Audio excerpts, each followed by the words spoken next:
ተጥዬ ነው የተገኘሁት። አንተ ተጥዬ ነው የተገኘሁት። ማርቆስ የስንት ዓመት ልጅ ሆነ የተጣልከው? እንቡጥ አበባ እያለሁ ገና ልጅ ወሩ ነው አመቱ አላስታውስም። ስለ ሕፃን ስለሆንኩ ብዙ አላስታውስም። ግን ተጥዬ ነው የተገኘሁት። ተጥለህ ተገኘ። ኦኬ። የት ነው የጣሉ? ፊደሉን ነው እንደ ጣልከው? ተንጥዬ ያልከው? አይ ተጥዬ ነው ያለው። ተጥዬ ነው የተገኘሁት። የት ነው የተገኘኸው? እኛ ቤት አሁን ያደኩበት ቤት በር ላይ። ሕፃን ልጅ ነበርክ? ካሜራማን ነው ያነሳኝ። በስንት ዓመት አወቅ? አድጌ ነው ነገር። ማማን አወቃት?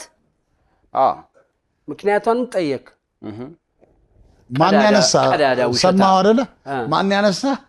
ፎቶግራፈር። እሺ፣ እውነት ውሸት? ውሸት። እሺ መብሬ ለማሳመኛ ልንገርህ፣ ብዙ ኢንተርቪዎች ቀርቧል። ዜዶ ብዙ ቴሌቪዥን ጣቢያዎች ሲቀርብ ይሄ በጣም ኮር ነው፣ ለህይወታችን ዋናው ነገር ነው። ይሄን ሲያወራ ሰምተህ አሁንም ተጠንቅቀህ ስማኝ። ተጥዬ ነው የተገኘሁት ነው ያልኩት። ተጥዬ እስቲ እንደ ተጥዬ ነው የተገኘሁት። ተጥዬ። እሺ መብሬ።